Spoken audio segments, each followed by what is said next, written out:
जय हिंद। एक बार पुनः आप सभी का स्वागत है। आज ये मध्य प्रदेश यूनिवर्सिटी एक्ट जो है हमारा, उसके संबंध में मध्य प्रदेश यूनिवर्सिटी एक्ट 1973 के संबंध में दूसरी क्लास होने वाली है। जो फर्स्ट क्लास हमारी थी उसमें हमने क्या किया था, धारा 1 से लेकर के धारा 12 तक की बातें कर ली थी। उससे आगे की बातें, धारा 13 से आगे की बातें आज हम चालू करने वाले हैं। ठीक है। क्लास चालू करने के पहले एक स्मॉल करेक्शन है जो कि मिस टाइपिंग की वजह से हुआ था। उस करेक्शन को आप अपने उसमें इसका पहली क्लास थी उसमें कर लेंगे। अब उसको उसमें सुधार कर लेंगे। ठीक है। वो क्या था आपका कि उसमें अब मेरे द्वारा बताया गया था कि उसमें टोटल 71 धाराएं हैं, जो कि क्या है, गलत है, मिस टाइपिंग की वजह से हुआ। उसको आप कितना कर लेंगे, 69 कर लेंगे। ठीक है। 69 क्या है, 69 धाराएं आपके मध्य प्रदेश यूनिवर्सिटी एक्ट 1973 में हैं टोटल, उसको आपको याद रखना है। ठीक है। अब चलते हैं आगे। देखो, चालू करने के पहले मतलब धारा 13 से और आगे की कहानी चालू करने के पहले एक बार हम ये देख लेते हैं कि धारा 12 तक में क्या क्या कहानी दी हुई थी। ठीक है। क्यों? क्योंकि आपके लिए बहुत ज़्यादा इंपॉर्टेंट है ये अधिनियम। पहली पॉइंट। दूसरी पॉइंट कि इस अधिनियम में सिर्फ क्वेश्चन क्या आने हैं, पूरे अधिनियम से ही क्वेश्चन आने हैं, मतलब इन्हीं धाराओं से ही प्रश्न आने हैं। ठीक है। तो ये धाराएं आपको अच्छे से याद हो जानी चाहिए। ये मेरा क्या है, थोड़ा सा प्रयास रहेगा। इस कारण हम इस अधिनियम को एक बार फिर से देखेंगे, मतलब जो हमने कल पढ़ा था उसको एक बार फिर से देखेंगे। ठीक है। क्या क्या महत्वपूर्ण बिंदु बिंदु हैं, सिर्फ उन्हीं को हम देखेंगे, उसके अलावा और बातें नहीं करेंगे आसपास की। ठीक है। पहली बात कि इसमें राज्यपाल के साइन कब हुए थे, 20 अप्रैल 1973 को। दूसरी बात कि ये लागू कब से हुआ, 23 अप्रैल 1973 को। 23 अप्रैल 1973 से लागू क्यों माना गया, क्योंकि उस तारीख को क्या होता है, ये प्रकाशित होता है। और किस तारीख से लागू होगा, ये धारा 1 में बात स्पष्ट लिखी हुई है कि जिस तारीख से प्रकाशित कर दिया जाएगा, गजट में प्रकाशित कर दिया जाएगा, उसी तारीख से लागू हो जाएगा। ठीक है। इस कारण 23 अप्रैल से लागू हो जाता है। ये क्या था, जो 1973 का वर्ष था, ये कौन सा था, 24वां वर्ष था। कौन सा था, 24th year of Republic of India था। ठीक है। गणराज्य भारत का, रिपब्लिक ऑफ इंडिया का 24th ईयर था, तो इसको भी आपको अच्छे से याद रखना है। फिर यहाँ पे आ जाता है धारा 2। ठीक है। अब यहाँ पे सबसे पहले क्या आएगा, आपका धारा 1 आती है। धारा 1 में क्या दिया हुआ था, अधिनियम का नाम दिया हुआ था, उसका विस्तार क्षेत्र दिया हुआ था, और उसके प्रभावी होने की तिथि तिथि दी हुई थी। उसका क्या हुआ था, प्रभावी होने की तिथि दी हुई थी। ये क्या हुआ था, धारा 1 हो गई थी। धारा 2 में क्या बात की गई थी, कुछ निरसन आदि की बातें की गई थी। किस चीज़ की, कुछ चीज़ों की निरसन की बात की गई थी, कुछ चीज़ों के बने रहने की बात की गई थी। मतलब इस अधिनियम के आने के बाद, 1973 के अधिनियम के आने के बाद कुछ पुरानी बातें क्या हो जाएंगी, समाप्त हो जाएंगी, और कुछ पुरानी बातें क्या रहेंगी, कंटिन्यूएशन में बनी रहेंगी। तो इसके बारे में चर्चा कहाँ की गई, धारा 2 में की गई थी। ठीक है। इसके बाद आता है आपका धारा 3।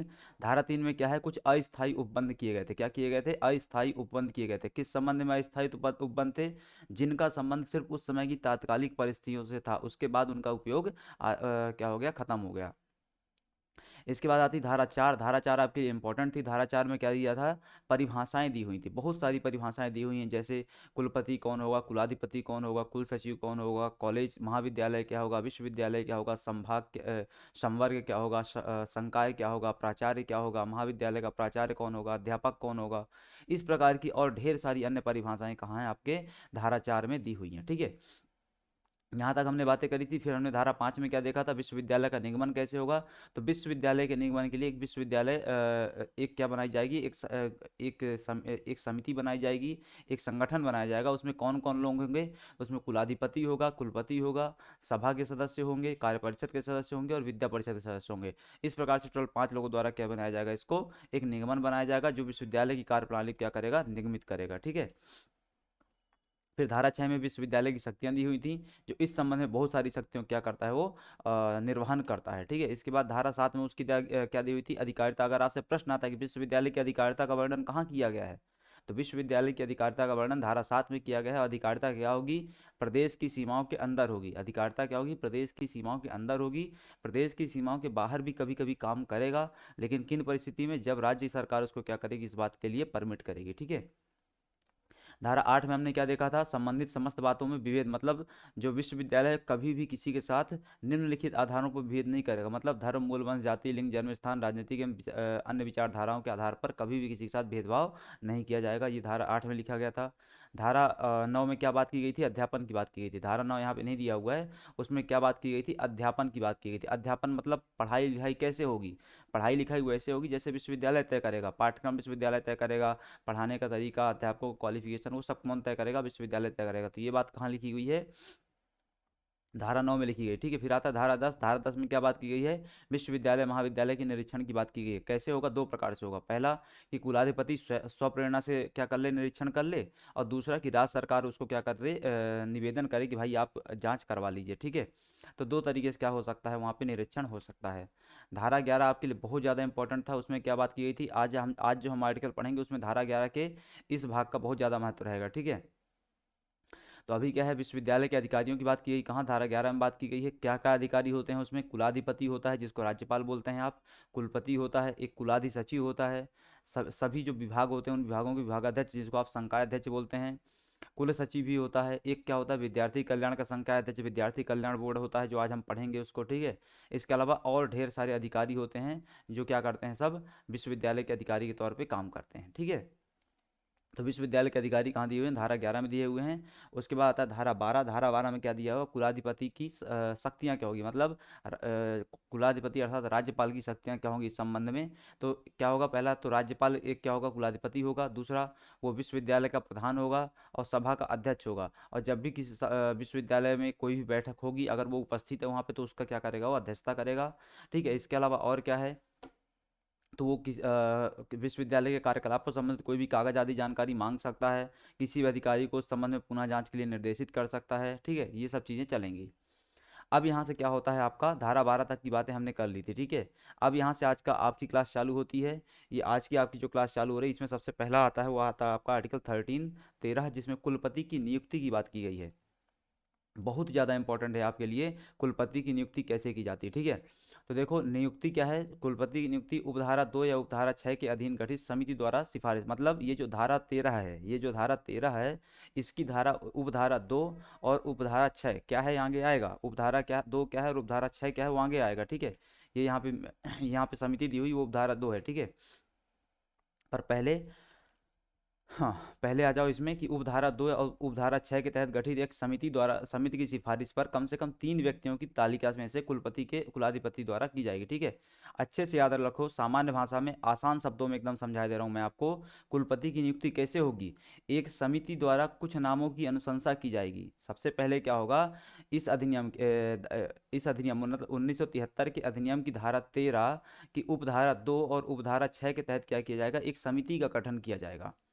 इस समिति द्वारा एक क्या दी जाएगी, नामों की अनुशंसा की जाएगी कि आप इस नाम से क्या कर लीजिए, कुलपति का चयन कर लीजिए। तो वो जो नामों की अनुशंसा की जा रही है, उसमें जब पहली बार लिस्ट बन रही हो, तो कम से कम 3 नाम क्या किए गए हैं, उसमें अनुशंसित किए गए हों। कम से कम क्या है, 3 नामों का क्या किया गया, उसमें सुझाव दिया गया हो, ठीक है।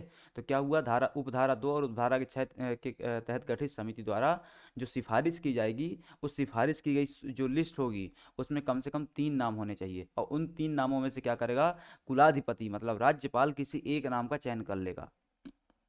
किस चीज़ के लिए? कुलपति के पद के लिए, कुलपति के पद में नियुक्ति के लिए, ठीक है। तो ये क्या हुआ, धारा 13 की उपधारा 6 अथवा उपधारा 2 के तहत गठित समिति द्वारा नामों की सिफारिश की जाएगी। कम से कम 3 नाम होने चाहिए। उन 3 नामों से एक नाम को कुलाधिपति अथवा राज्यपाल क्या करेगा, कुलपति अपॉइंट करेगा। इतनी बात लिखी गई है, ठीक है। अब होता क्या है, कुलाधिपति द्वारा जो मतलब समझ लो कि आपको ही, आप अगर आप बैठे हुए हैं, आपको ही क्या कर दिया गया, राज्यपाल द्वारा अथवा कुलाधिपति द्वारा क्या किया गया, कुलपति के पद के लिए क्या कर लिया गया, नामांकित कर दिया गया, ठीक है। 3 नामों में से एक नाम आपका था और आपको क्या कर दिया गया, उसने क्या कर दिया, अपॉइंट कर दिया, नियुक्त कर दिया। लेकिन आपने मना कर दिया, बोले मुझे क्या है, कुलपति नहीं बनना है, ठीक है, मुझे क्या है, कुलपति नहीं बनना है। अब उस स्थिति में क्या होगा, कुलाधिपति मतलब राज्यपाल पुनः सिफारिश मांगेगा, किससे, समिति से। समिति को बोलेगा कि अब तुम 3 नाम और सुझाओ मेरे को।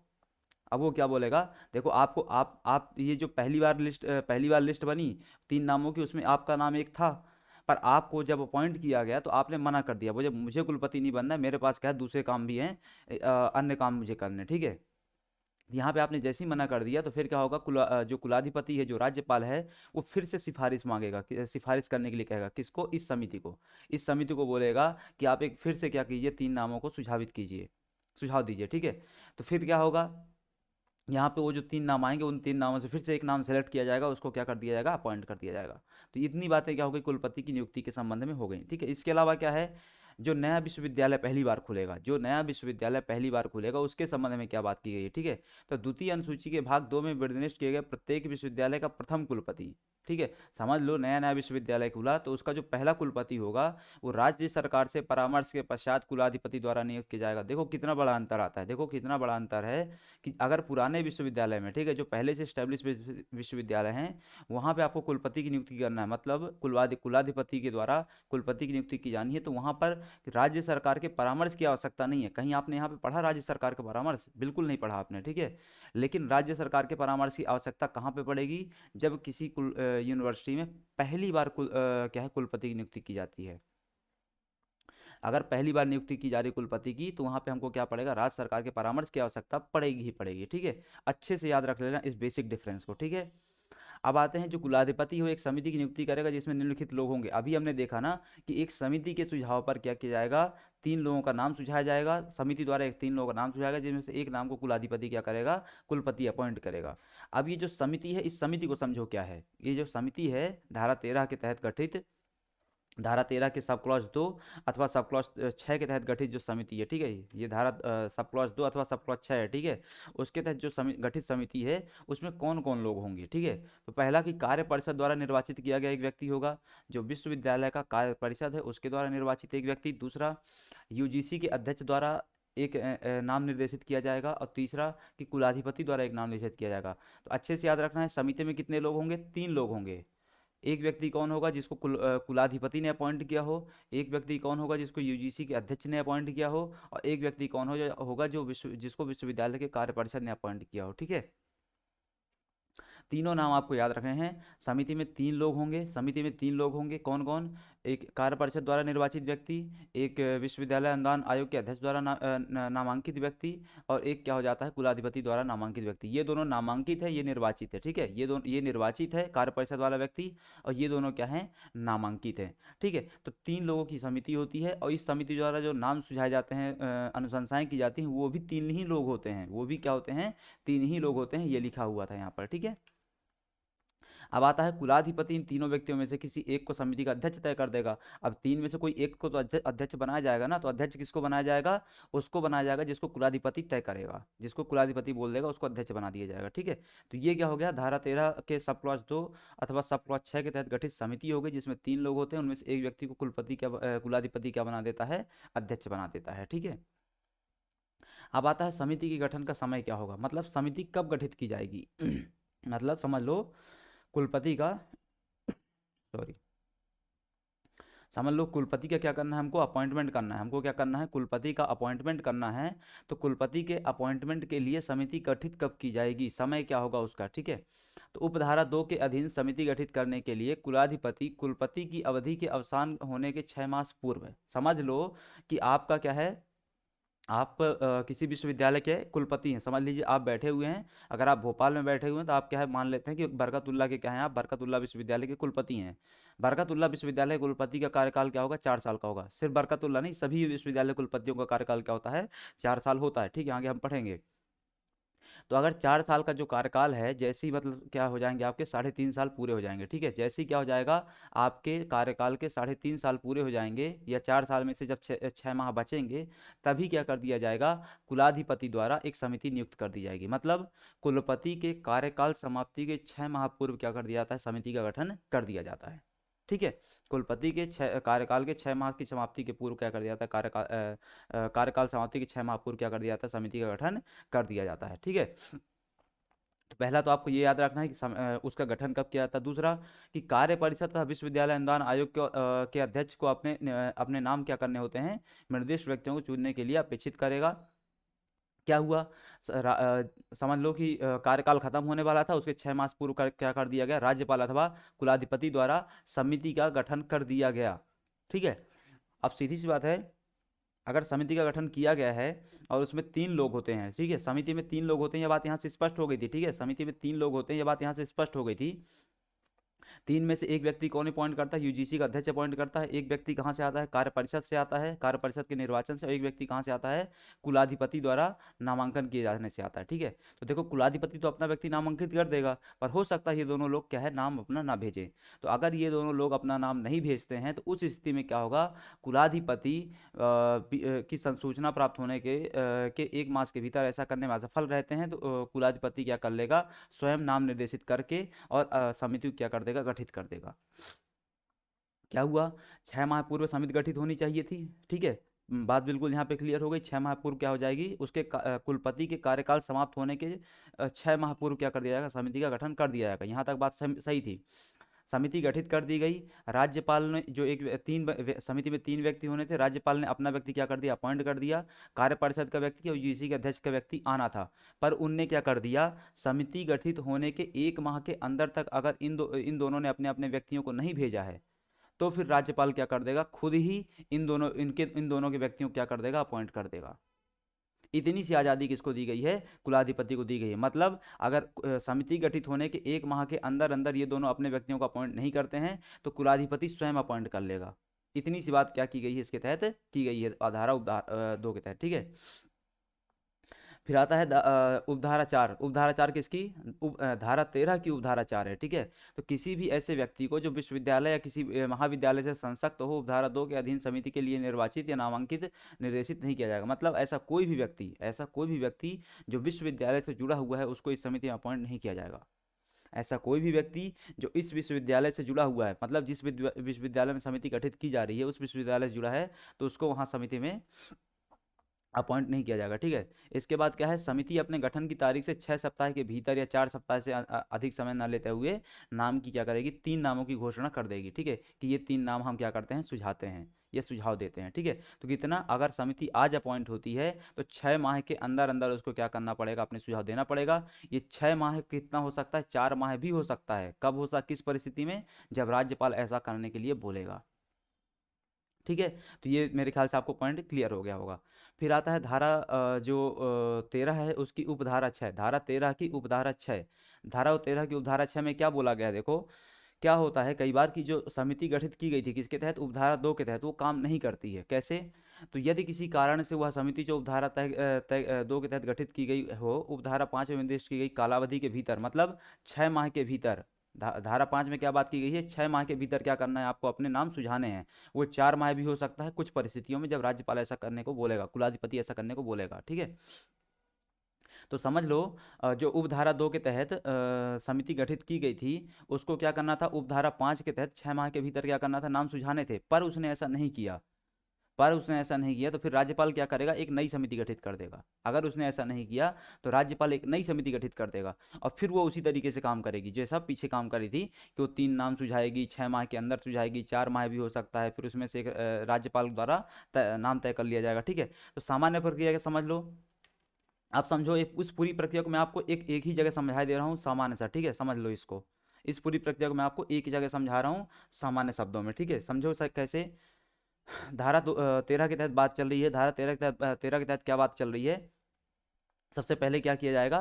जो यहाँ पे आ जाता है धारा 13 के तहत कुलपति की नियुक्ति की बात की जाती है। ठीक है, कुलपति की नियुक्ति कैसे होगी? एक समिति की सुझाव पर होगी। एक समिति के सुझाव पर होगी। समिति को अपॉइंट कौन करेगा? कुलाधिपति अपॉइंट करेगा। समिति को कौन अपॉइंट करेगा? कुलाधिपति अपॉइंट करेगा। समिति में कितने लोग होंगे? 3 लोग होंगे। कौन कौन होगा? एक कार्य परिषद का मेंबर होगा, एक यूजीसी के अध्यक्ष द्वारा अपॉइंट मेंबर होगा, एक कुलाधिपति द्वारा अपॉइंटेड मेंबर होगा। इस समिति द्वारा क्या किया जाएगा? 3 नामों की घोषणा की जाएगी। इस समिति द्वारा 3 नामों की घोषणा की जाएगी। इनमें से किसी 3 नामों में से एक नाम को क्या किया जाएगा? कुलाधिपति द्वारा राज्यपाल द्वारा, सॉरी, राज्यपाल द्वारा कुलपति अपॉइंट कर दिया जाएगा। लेकिन क्या हो सकता है? कुलपति जिसको आप अपॉइंट कर रहे हैं कुलपति, वो मना कर सकता है, बोले मुझे नहीं बनना है। ऐसी स्थिति में राज्यपाल अथवा कुलाधिपति इस समिति को वापस से बोलेगा कि तुम 3 नए नाम सुझाओ। इस समिति को बोलेगा कि तुम 3 नए नाम सुझाओ। ठीक है, यहाँ तक की बात हमने करी। ठीक है, उसके बाद क्या होता है? उसमें अगले चरण में आ जाते हैं, यहाँ वाले में। ठीक है, यहाँ तक की हमने बातें देख ली। ठीक है, फिर इसके तहत क्या होता है, गठन कब होगा समिति का। तो समिति के गठन में क्या देख लिया कि अगर कुलपति का कार्यकाल 4 साल का है तो उसका कार्यकाल समाप्त होने के 6 माह पूर्व, मतलब 3.5 साल में क्या कर लिया जाएगा, समिति का गठन कर लिया जाएगा। जो समिति का गठन होगा, चूंकि उसमें 3 लोग होने थे, ठीक है, 6 माह पूर्व हो गया समिति गठन, इतना बात याद रखना। ठीक है, अब उसमें 3 लोग होने थे, तो कुलाधिपति ने तो अपना व्यक्ति अपॉइंट कर दिया, कार्य परिषद और यूजीसी वालों ने अपना अध्यक्ष व्यक्ति अपॉइंट नहीं किया। और अगर ऐसा कार्य, इस अपॉइंटमेंट का कार्य वो समिति गठन के 1 माह के अंदर नहीं करते हैं, तो उन दोनों व्यक्तियों का अपॉइंटमेंट राज्यपाल अथवा कुलाधिपति स्वयं कर लेगा। ठीक है, ये बात यहाँ पे हो गई। इसके बाद हमने क्या देख लिया तो अब इसमें समिति में क्या है, ऐसे व्यक्तियों का अपॉइंटमेंट नहीं किया जाएगा कि जो किससे जुड़े हों, विश्वविद्यालय से संबद्ध हों। समिति में ऐसे व्यक्तियों का अपॉइंटमेंट कभी भी नहीं किया जाएगा जो किससे जुड़े हों, विश्वविद्यालय से किसी भी प्रकार से जुड़े हों, पहला। दूसरा, कि उसी की धारा 5 में लिखा हुआ है, मतलब धारा 13 की उपधारा 5 में क्या लिखा हुआ है कि समिति अपॉइंटमेंट से लेकर के 6 सप्ताह के अंदर अंदर, 6 सप्ताह के अंदर अंदर क्या करेगी, नाम सुझाएगी। वो 6 सप्ताह को घटा के 4 सप्ताह भी किया जा सकता है अगर राज्यपाल चाहता है। ठीक है, अब समझो कि उसने 6 सप्ताह के अंदर अथवा 4 सप्ताह के अंदर नाम नहीं सुझाए, तो राज्यपाल क्या करेगा, धारा 13 की उपधारा 6 के तहत क्या कर देगा, एक नई समिति अपॉइंट कर देगा, एक अन्य समिति अपॉइंट कर देगा, और फिर वो उसी तरीके से आगे काम करती रहेगी। ठीक है, ये पूरी धारा क्या थी, आपकी 13 थी। अब आते हैं धारा 14 में। तो कुलपति की उपलब्धियां तथा सेवा की शर्तें, कुलपति की पदावधि उसके पद से क्या की जाएंगी, रिक्ति की जाएंगी, मतलब वो उसकी सेवा शर्त क्या होगी, कालावधि क्या होगी, कार्यकाल क्या होगा, पद मुक्ति कैसे होगी, ये सब। तो कुलपति का कार्यकाल 4 साल का होगा। अभी जस्ट हमने बार बार डिस्कस किया 4 साल 4 साल, तो वो 4 साल होता है। ठीक है, पद धारण करेगा 4 साल के लिए, 2 या 2 से अधिक उसका रीअपॉइंटमेंट होगा। उसका क्या होगा, रीअपॉइंटमेंट होगा, मतलब पुनर्नियुक्ति हो सकती है, लेकिन सिर्फ एक बार, लेकिन सिर्फ एक बार। 2 से अधिक पदावधियों के लिए उसको नियुक्ति का पात्र नहीं होगा, मतलब रीअपॉइंटमेंट कितनी बार होगा, उसका सिर्फ एक बार होगा। एक ही बार क्या हो सकती है, पुनर्नियुक्ति हो सकती है। मतलब कोई भी व्यक्ति अधिकतम कितने साल के लिए क्या बन सकता है, कुलपति बन सकता है, 8 साल के लिए। कैसे, पहली बार 4 साल के लिए बन गया और एक बार रीअपॉइंटमेंट हो सकता है, तो वो 4 साल और जोड़ लो। ठीक है, तो 4+4 ऐसे प्रश्न आपके आ सकते हैं कि कोई भी व्यक्ति कितने साल के लिए कुलपति बन सकता है लगातार, 8 साल के लिए। ठीक है, तो पदावधि का अवसान हो जाने पर भी वह तब तक पद धारण करेगा। अब समझ लो किसी व्यक्ति का 8 साल यहाँ पे क्या हो जाता है, आज की तारीख में समाप्त होता है, तो क्या वो आज ही पद छोड़ करके चला जाएगा, नहीं, ऐसा नहीं होगा। वो तब तक पद पे बना रहेगा जब तक कि उसका उत्तराधिकारी उस पद पर नहीं आ जाता है। ठीक है, वो तब तक उस पद पर बना रहेगा जब तक उसका उत्तराधिकारी उस पद पर नहीं आ जाए। जैसे उसमें होता है ना, प्रधानमंत्री के लिए, राष्ट्रपति के लिए, वही प्रक्रिया यहाँ पे भी होती है। भाई प्रधानमंत्री का कार्यकाल खत्म होता है तो वो इसी दिन छोड़ के थोड़े ना चला जाता है, वो तब तक उस पद पर रहेगा जब तक कि नया प्रधानमंत्री नहीं आ जाता है। तो ये तब तक उस पद पर रहेगा जब तक कि नया कुलपति नहीं आ जाता है। लेकिन ये तब तक वाली जो व्यवस्था है, कब की अधिकतम कितनी हो सकती है, 6 माह हो सकती है। जैसे प्रधानमंत्री में अधिकतम 6 माह होता है, 6 माह के अंदर चुनाव करवाना होता है, वैसे यहाँ पे 6 माह के अंदर अंदर क्या करना होगा, कुलपति का अपॉइंटमेंट करना होगा। ठीक है, तो क्या हुआ, 4 वर्ष की अवधि होगी। एक बार से अधिक अपॉइंटमेंट नहीं होगा, मतलब मैक्सिमम वो 8 साल के लिए बन सकता है। इसके अलावा क्या हो जाता है सॉरी, इसके अलावा क्या हो जाता है, वो तब तक पद पे रहेगा जब तक कि उसका उत्तराधिकारी आकर के क्या है, कार्यभार ग्रहण नहीं कर लेता है। ठीक है, और ये जो कार्यभार ग्रहण करने की प्रक्रिया 6 माह के अंदर होनी चाहिए। इसके बाद धारा 14 में और क्या बातें लिखी गई हैं, तो किसी भी यदि अभ्यावेदन किए जाने अन्यथा ऐसी जांच जो कि आवश्यक समझी जाए करने के पश्चात किसी समय कुलाधिपति को प्रतीत हो कि कुलपति ने, अगर कुलाधिपति को लगता है कि कुलपति ने कुछ गड़बड़ की, कुछ इस तरीके के काम किए हैं, किस तरीके के, कि अपने जो कर्तव्य हैं उनका पालन करने में क्या कर रहा है, वो व्यतिक्रम शो कर रहा है, अर्थात अपने जो कर्म थे, अपने जो उसकी ड्यूटीज थी, उसके जो कर्तव्य थे, उनके पालन में वो विचलन दर्शा रहा है, उनका पालन वो सही तरीके से नहीं कर रहा है। दूसरा, ये क्या कर रहा है, ऐसे कुछ काम कर रहा है जो विश्वविद्यालय के हितों पर विपरीत प्रभाव डाल रहे हैं, प्रतिकूल प्रभाव डाल रहे हैं, गलत प्रभाव डाल रहे हैं, या फिर वह विश्वविद्यालय कार्यकलापों प्रबंधन करने में असमर्थ है, मतलब वो विश्वविद्यालय को सही तरीके से नहीं चला पा रहा है। ठीक है, अगर ये तीनों परिस्थितियां किसको लगती हैं, राज्यपाल को लगती हैं, कुलाधिपति को लगती हैं, तो वो कुलपति को बोलेगा एक लिखित आदेश के माध्यम से कि आप पद से मुक्त हो जाइए। ठीक है, वो क्या बोलेगा कुलपति को, लिखित आदेश के द्वारा, वो कुलपति को बोलेगा एक लिखित आदेश के द्वारा कि आप पद से मुक्त हो जाइए। और ऐसी तारीख से जो आदेश में निर्दिष्ट की जाएगी, वो लिखित आदेश में एक तारीख बताएगा कि आपको इस तारीख से, आज की तारीख से क्या किया जाता है, आज 29 अगस्त है, 30 अगस्त है, ठीक है, आज की तारीख से आपको क्या किया जाता है, मुक्त किया जाता है। तो आज 30 की तारीख से क्या हो जाएगा, उसका पद त्याग माना जाएगा, और उस पद को, कुलपति के पद को क्या माना जाएगा, एक रिक्ति माना जाएगा। ठीक है, समझ गए। तो क्या हुआ, यहाँ पे क्या बात की गई थी, सेवा शर्तों में, सेवा शर्तों की इस वाले पोर्शन में, सेवा शर्तों की इस वाले पोर्शन में क्या था, 4 वर्ष था। ठीक है, रीअपॉइंटमेंट एक ही बार होगा। ठीक है, उत्तराधिकारी के आने तक बना रहेगा, और 6 माह से अधिक नहीं बना रहेगा, ये बात हो गई। सेवा शर्तों की इस वाले पोर्शन में क्या होगा, उसको पद से हटाया जा सकता है। किन किन परिस्थितियों में, निम्नलिखित परिस्थितियों में। कौन हटाएगा, कुलाधिपति हटाएगा। कैसे हटाएगा, एक लिखित आदेश से हटाएगा, और लिखित आदेश में जो तारीख वो मेंशन करेगा, उस तारीख से उस पद को क्या माना जाएगा, रिक्त माना जाएगा। इसके अलावा प्रस्तावित आदेश के विरुद्ध कारण दर्शाने का क्या किया जाएगा, युक्तियुक्त अवसर प्रदान किया जाएगा। अब देखो, ऐसा नहीं है कि उसने एक लिखित आदेश में दे दिया और उसको पद से हटा दिया गया, फिर उसको कोई मौका नहीं दिया जाएगा अपनी बात रखने का।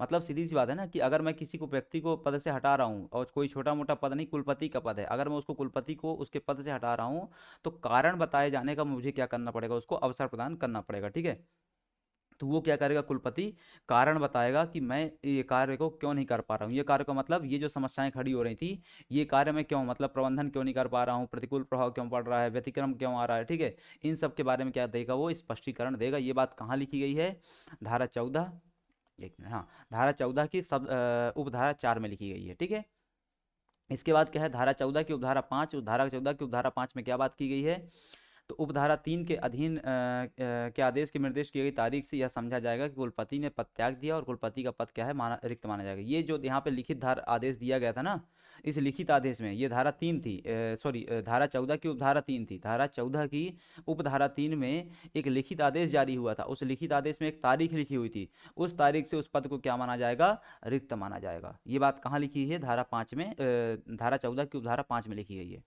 ठीक है, धारा 14 की उपधारा 3 में एक लिखित आदेश द्वारा राज्य कुलपति को पद से हटाए जाने की बात की गई थी, उसमें एक तारीख मेंशन थी, उस तारीख से उस पद को क्या माना जाएगा, रिक्त माना जाएगा। ये बात कहाँ लिखी गई है, धारा 14 की उपधारा 5 में लिखी गई है। ठीक है, इसके बाद क्या आता है, धारा 14 की उपधारा 6 आती है। धारा 14 की उपधारा 6 में क्या बात रखी गई है, कुलाधिसचिव के बारे में बातें की हैं। किसके बारे में, कुलाधिसचिव के बारे में। कैसे, तो देखो, एक परिस्थिति क्या हो गई कि भाई वो अपने कर्तव्यों का, ड्यूटी का पालन नहीं कर रहा है, गलत प्रभाव पड़ रहा है, प्रतिकूल प्रभाव पड़ रहा है, इन सब कारणों से भी हो सकता है उसको पद से हटाया जाता है। एक दूसरा तरीका क्या होता है भाई, कि क्या पता वो बीमार हो, उसको कोई भी उसने त्याग पत्र दिया हो, उसकी मृत्यु हो गई हो, छुट्टी में चला गया हो, बैंकॉक घूमने गया हो, पटाया घूमने गया हो। ठीक है भाई, तो यहाँ पे भी तो जा सकता है ना, तो उस स्थिति में पद खाली रहेगा। उस स्थिति में जो रहेगी, उसको क्या बोलते हैं, अस्थायी रिक्ति। ये क्या थी, यहाँ से क्या आती, स्थायी रिक्ति आती है, यहाँ से क्या आती, अस्थायी रिक्ति आती है।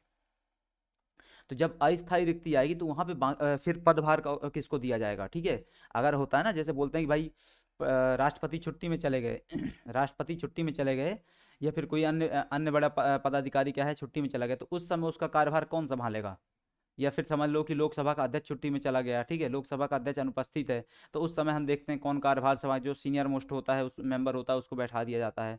वैसी बात यहाँ पे की गई कि अगर अस्थायी रिक्ति आती, कैसे, मृत्यु से, त्यागपत्र से, छुट्टी से, बीमारी से, रुग्णता मतलब बीमारी, या अन्य अन्य किसी कारण से, तो उस स्थिति में कुलाधि सचिव का जो पद होता है, तो कुलाधि सचिव क्या कर दिया जाएगा, राज्यपाल द्वारा कुलपति के पद पर नियुक्त कर दिया जाएगा। किसके द्वारा, राज्यपाल के द्वारा, अथवा कुलाधिपति के द्वारा कुलाधि सचिव को, कुलाधिपति के द्वारा कुलाधि सचिव को, कुलाधिपति मतलब राज्यपाल के द्वारा कुलाधि सचिव को क्या कर दिया जाएगा, उस समय के लिए, उस अस्थायी समय के लिए क्या कर दिया जाएगा, कुलपति नियुक्त कर दिया जाएगा। अब समझ लो कि जो कुलाधि सचिव है, जो कुलाधि सचिव वो भी अनुपस्थित है। अब समझ लो कि कुलाधि सचिव भी अनुपस्थित है, तो फिर किसको अपॉइंट करोगे, तो उस स्थिति में संकाय का अध्यक्ष जो होगा उसको अपॉइंट कर सकते हो, अध्यापन विभाग का कोई वरिष्ठ आचार्य है, उसको अपॉइंट कर सकते हो आप। ठीक है, समझ गए आप पूरी बातें मेरी। क्या हुआ, एक अस्थायी रिक्ति आ सकती है, कैसे, मृत्यु, त्यागपत्र, छुट्टी, रुग्णता, इन सब से। उस स्थिति, अस्थायी स्थिति में क्या किया जाएगा, राज्यपाल द्वारा अथवा कुलाधिपति द्वारा कुलाधि सचिव को क्या कर दिया जाएगा, कुलपति बना दिया जाएगा। लेकिन एक स्थिति ये भी तो हो सकती है कि कुलाधिपति जो कुलाधि सचिव हो सकता है खुद ही छुट्टी में हो, कुलाधि सचिव पहले से बैंकॉक में बैठा हो, वहीं छुट्टी मना रहा हो, ठीक है, तो उस स्थिति में फिर क्या किया जाएगा, जो संकाय का अध्यक्ष रहता है, विश्वविद्यालय के जो विभाग होते हैं वो संकाय जो होते हैं उनमें जो अध्यक्ष रहता है उसको अथवा किसी सीनियर मोस्ट आचार्य को क्या कर दिया जाएगा, सीनियर मोस्ट टीचर क्या कर दिया जाएगा, कुलपति नियुक्त कर दिया जाएगा। ठीक है, इतनी सी बातें यहाँ पे क्या कर दी गई हैं, लिखी गई हैं। ठीक है, और ये जो अपॉइंटमेंट होगा, ये चाहे कुलाधि सचिव का अपॉइंटमेंट किया जा रहा हो अथवा उसकी अनुपस्थिति में संकाय के अध्यक्ष अथवा टीचर का अपॉइंटमेंट किया जा रहा हो, कि ठीक है, अस्थायी रिक्ति में, ये जो अपॉइंटमेंट है 6 माह के अंदर अंदर खत्म किया जाना चाहिए। मतलब 6 माह के अंदर अंदर क्या करना पड़ेगा, इस अस्थायी रिक्ति को भरना पड़ेगा, चाहे आप कैसे भी भरें। ठीक है, तो इतना आपको याद रखना है। अब आते हैं धारा 15 में कुलपति की शक्तियों और कर्तव्यों की बात की गई है। कुलपति की शक्तियों और कर्तव्यों में क्या है, तो कुलाधिपति की अनुपस्थिति में सभा के सम्मेलनों की अध्यक्षता करेगा। ठीक है, कुलाधिपति की अनुपस्थिति अगर रहेगी, कुलाधिपति क्या है, अनुपस्थित है, ठीक है, तो उसकी अनुपस्थिति में क्या करेगा, वो सभाओं की अध्यक्षता करेगा। जब हमने कुलाधिपति के क्या देखे थे, पीछे हमने कुलाधिपति पढ़ चुके हैं। ठीक है, कुलाधिपति की जब हमने क्या देखे थे, शक्तियां देखी थी, यहाँ पे आई जाओ ना, देख लो आप, ये कुलाधिपति की शक्तियां देखी ना, तो हमने क्या देखा था, सब समारोह की वो क्या करेगा, विश्वविद्यालय के किसी भी दीक्षांत समारोह, सभी सभा सम्मेलन की क्या करेगा, वो अध्यक्षता करेगा। अगर वो क्या है, अगर वो उपस्थित है तो सभी चीजों की अध्यक्षता वही करेगा। पर यहाँ पे स्थिति क्या आ रही है कि अगर वो अनुपस्थित है, ठीक है, अगर वो क्या है, अगर वो क्या है अगर वो अनुपस्थित है तो उस स्थिति में क्या करेगा, कुलपति द्वारा क्या की जाएगी, अध्यक्षता की जाएगी। पहला पॉइंट। दूसरा, कि कार्य परिषद का तथा विद्या परिषद का पदेन सदस्य होगा, तथा अध्यक्ष होगा, तथा सभा का सदस्य तथा विश्वविद्यालय के ऐसे अन्य प्राधिकारियों समितियों का निकायों का जिनका की हुआ है सदस्य हो। मतलब जिस भी परिषद का, जिस भी सभा का, जिस भी बोर्ड का वो क्या होगा, सदस्य होगा, उसकी भी अध्यक्षता करेगा वो। ठीक है, क्यों, क्योंकि सबसे बड़ा अधिकारी तो वही है ना विश्वविद्यालय का। तो अगर वो किसी बोर्ड का, परिषद का, निकाय का क्या है, सदस्य है, तो वहां पे क्या करेगा, उसकी अध्यक्षता करेगा। इसके अलावा अन्य निकाय के किसी भी सम्मेलन में उपस्थित होने तथा बोलने का हकदार होगा, किंतु वह उसमें मत देने का हकदार नहीं होगा। सभी चीज़ों में क्या करेगा, पार्टिसिपेट कर सकता है, सभी निकाय में पार्टिसिपेट कर सकता है, पर कहीं भी क्या है, वो वोटिंग नहीं करेगा। किसके जैसे होगा, कैग के जैसे होगा। कैग क्या करेगा, संसद की बैठकों में भाग ले सकता है लेकिन वोटिंग नहीं कर सकता है। ठीक है, तो वो उस प्रकार से होगा। इसके अलावा क्या है, कुलपति विश्वविद्यालय के कार्यकलापों में सामान्य नियंत्रण रखेगा और विश्वविद्यालय के प्राधिकारियों विनिश्चयों क्या करेगा, प्रभावशील करेगा। ठीक है, सिंपल सी बातें क्या हो गई, कुलपति की शक्तियां कर्तव्य में होती हैं। अब आते हैं धारा 15 का। धारा 15 का आएगा, खा आएगा और गा आएगा, इनको देखते हैं। ठीक है, 15 का में क्या बात की, प्रथम कुलपति की शक्तियों की बात की गई है। प्रथम कुलपति मतलब जो पहली बार अपॉइंट हो रहा है किसी नए विश्वविद्यालय में। ठीक है, तो प्रत्येक विश्वविद्यालय के प्रथम कुलपति का कर्तव्य होगा कि वह विश्वविद्यालय की सभा, कार्य परिषद, विद्या परिषद, उसके अन्य प्राधिकारियों क्या करे, गठन करे। कुलपति का पहली शक्ति क्या होगी, प्रथम कुलपति की, नए विश्वविद्यालय के प्रथम कुलपति की पहली शक्ति अथवा पहला कर्तव्य क्या होगा, कि वो विश्वविद्यालय के विद्या परिषद, कार्य परिषद, सभा की क्या करे, नियुक्ति करे, उसके पदाधिकारियों की नियुक्ति करे। और ये काम उसको कैसे करना है, स्थापना की तारीख से 2 वर्ष के अंदर अंदर करना है। ठीक है, जैसे आज की तारीख में कुलपति क्या होता है, अपॉइंट होता है, तो 2 वर्ष के अंदर अंदर क्या कर लेगा, इन सब चीजों के तहत क्या कर लेगा, वो क्या कर लेगा, अपॉइंटमेंट कर लेगा। अब आते हैं दूसरा 15 खा में कुलाधि सचिव की बातें की गई। आपने देखा ना पीछे कि अगर कुलपति क्या है, अनुपस्थित है, अगर कुलपति अनुपस्थित है तो कुलाधि सचिव क्या कर दिया जाता है, कुलपति बना दिया जाता है। तो कुलाधि सचिव क्या है, उसकी बातें करते हैं। ठीक है, तो कुलाधि सचिव की नियुक्ति कार्य परिषद द्वारा कुलपति की सिफारिश पर की जाएगी। कुलाधि सचिव को कौन नियुक्त करेगा, ये आपके लिए बहुत ज्यादा इंपॉर्टेंट है, क्योंकि अभी हर चीज का अपॉइंटमेंट कौन कर रहा था, कुलपति कर रहा था। पर यहाँ पे आपको अच्छे से याद रखना है, कुलाधि सचिव की नियुक्ति कौन करेगा, कार्य परिषद करेगी। अच्छे से याद रखना, एकदम क्लियर कट। ठीक है, कुलाधि सचिव की नियुक्ति कौन करेगा, कार्य परिषद करेगी। और लेकिन वो कैसे करेगी, कुलपति की सिफारिश पर करेगी। किसकी सिफारिश पर, कुलपति की सिफारिश पर करेगी। यहाँ पे बात क्या हो गई, एकदम उल्टी हो गई। पहले क्या हो रहा था, हर चीज में कुलपति नियुक्ति कर रहा था, यहाँ पे कार्य परिषद नियुक्ति करेगी, कुलपति सुझाव देगा सिर्फ, है ना। यदि कार्य परिषद कुलपति की सिफारिश स्वीकार नहीं करती है तो मामला कुलाधिपति को निर्देशित किया जाएगा, जिसका उस पर क्या किया जाता है, विनिश्चय अंतिम होता है। मतलब अब यहाँ पे मान लो बात नहीं बनी, दोनों में, कार्य परिषद और कुलपति में बात नहीं बनती है, तो मामला किसके पास चला जाएगा, कुलाधिपति के पास चला जाएगा, मतलब राज्यपाल के पास चला जाएगा। और राज्यपाल की बात क्या होगी, अंतिम होगी, उसको लागू करना पड़ेगा। ये क्या होता है, एक वैतनिक अधिकारी होता है। कुलाधि सचिव क्या होता है, एक वैतनिक अधिकारी होता है, जिसकी सेवा शर्तें, पदावधि आदि क्या है, उसके अधिनियम में निर्धारित की गई है। ठीक है, 1973 के अधिनियम में बताई जाती है समय समय पर, अथवा परिनियमों द्वारा। नेक्स्ट आता है आपका 15 का। 15 में क्या बात है कि राज्य विश्वविद्यालय सेवा गठित की जाएगी। क्या किया जाएगा, एक राज्य विश्वविद्यालय सेवा नामक क्या व्यवस्था बनाई जाएगी। ये जो राज्य विश्वविद्यालय सेवा का गठन है कैसे होगा, सचिवों के राज्य विश्वविद्यालय सेवा कुल सचिवों के संवर्ग द्वारा धारा 11 के खंड 6 के अंतर्गत आने वाले अन्य अधिकारियों के ऐसे संवर्गों जैसे कि राज्य सरकार अधिसूचना द्वारा विनिष्ट करे। देखो, राज्य विश्वविद्यालय सेवा गठित जो होगी वो किसके द्वारा होगी? सचिवों के संवर्ग से होगी, मतलब सचिव होंगे उसके सदस्य, और साथ ही साथ धारा 11 के खंड 6 के तहत जो बातें थी, धारा 11 के तहत खंड 6 के तहत क्या किया गया था? अधिकारियों की नियुक्ति की बात की गई थी, विश्वविद्यालय के अन्य अधिकारियों की नियुक्ति की बात की गई थी। ये देखो लो, पढ़ लो, ठीक है। मैंने बोला था ना, ये बहुत ज़्यादा इंपॉर्टेंट है। ये विश्वविद्यालय की सेवा में ऐसे अन्य अधिकारी जो कि परिनियमों विश्वविद्यालय के अधिकारी द्वारा घोषित किए जाएंगे। तो धारा 11 के सब क्लॉज 6 में जो व्यक्ति नियुक्त किए गए हैं वो, और साथ ही साथ क्या हो जाता है, साथ ही साथ क्या हो जाता है, सचिवों का संवर्ग जो रहता है वो, ये दोनों मिलकर के क्या बनाते हैं? राज्य विश्वविद्यालय सेवा बनाते हैं। ठीक है। राज्य सरकार क्या करेगा? राज्य विश्वविद्यालय सेवा में नियुक्त किए गए व्यक्तियों की भर्ती, उनकी सेवा शर्तों को विनियमित करने के लिए नियम बना देगी। कौन बनाएगा? अब ये इंपॉर्टेंट है। राज्य विश्वविद्यालय सेवा की भर्ती नियम कौन बनाएगा? राज्य सरकार बनाएगी। कौन बनाएगा? राज्य सरकार बनाएगी, ना कि विश्वविद्यालय बनाएगा, ना कि कुलपति बनाएगा। ठीक है। कौन बनाएगा? राज्य सरकार बनाएगी। राज्य विश्वविद्यालय सेवा के नियम शर्तें कौन तय करेगा? राज्य सरकार तय करेगी। ठीक है। इसको आपको अच्छे से याद रखना है। ठीक है। इसके बाद क्या है? कुल सचिव के पद जो कि मध्य प्रदेश विश्वविद्यालय संशोधन अधिनियम 1980 की प्रारंभ की तारीख में रिक्त हो, ठीक है, या उपधारा 1 के अधीन अधिसूचना में निर्दिष्ट अन्य अधिकारियों के वे पद जो अधिकारियों के समारोह को विनिर्देश करने वाली अधिसूचना के प्रकाशन तारीख में रिक्त हो, कुलाधिपति द्वारा उपयुक्त अधिकारियों की सेवाएं प्रतिनियुक्ति प्राप्त करके भरे जाएंगे। मतलब क्या हुआ? अभी तो हमने क्या बात कर ली? अभी हमने क्या बात कर ली? राज्य विश्वविद्यालय सेवा गठन की बात करी, जिसमें क्या होगा? सचिव होंगे कई सारे, और कई सारे क्या होंगे? धारा 11 के खंड 6 के तहत जो अधिकारी अपॉइंट किए गए थे वो होंगे। अब समझ लो कि सचिव के पद खाली हैं, समझ लो। और हाँ, दूसरी बात हमने क्या बात कर ली कि राज्य सरकार नियम तय करेगी। अब समझ लो कि सचिव के पद खाली हैं, तब क्या करोगे आप?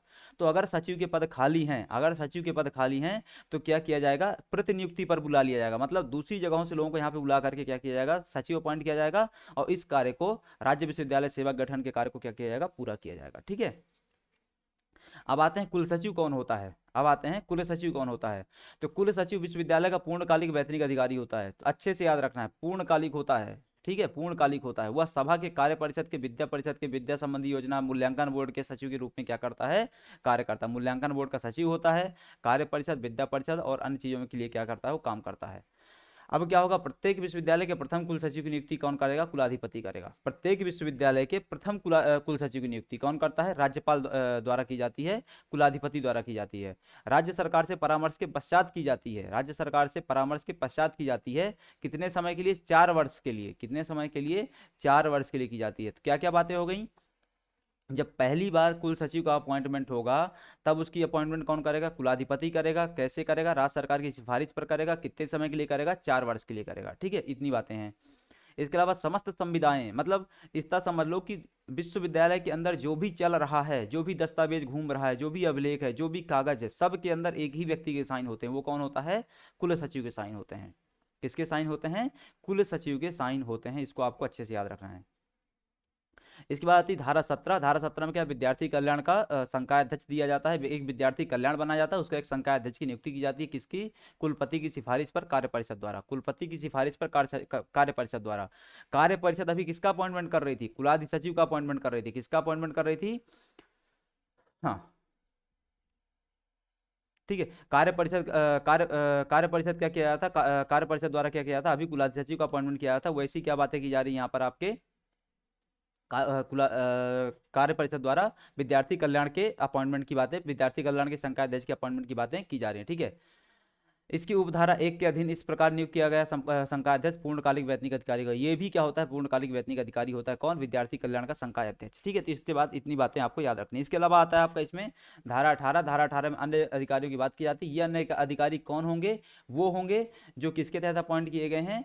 धारा 11 की उपधारा 6 के तहत, जो हमने पीछे अभी पलट के देखा था ना, धारा 11 की उपधारा 6 के तहत जो अपॉइंट किए गए हैं वो सब धारा 18 के तहत क्या माने जाएंगे? अन्य अधिकारी माने जाएंगे। तो यहाँ से क्या होता है? आपका धारा 18 तक का पोर्शन कवर होता है। बहुत सारा पोर्शन हम एक साथ नहीं कवर कर रहे हैं, ताकि क्या हो जाए, इकट्ठा आपको बर्डन ना आने पाए, क्योंकि ये सब चीज़ें क्या करनी है आपको? धीरे धीरे करके याद करनी है। ठीक है। अगली क्लास हो सकता है आपको शाम तक में मिले, तब तक तब उसमें हम वापस से क्या करेंगे? एक बार फिर से इन चीज़ों का रिवीजन करेंगे, और फिर आगे के पोर्शन क्या करेंगे? हम चालू करेंगे। ठीक है। ताकि धीरे धीरे क्या हो जाए, चीज़ें आपको याद हो जाए। तो अभी के लिए इस क्लास को समाप्त करते हैं। मिलते हैं आपसे अगले वीडियो में। तब तक के लिए आप सभी का धन्यवाद।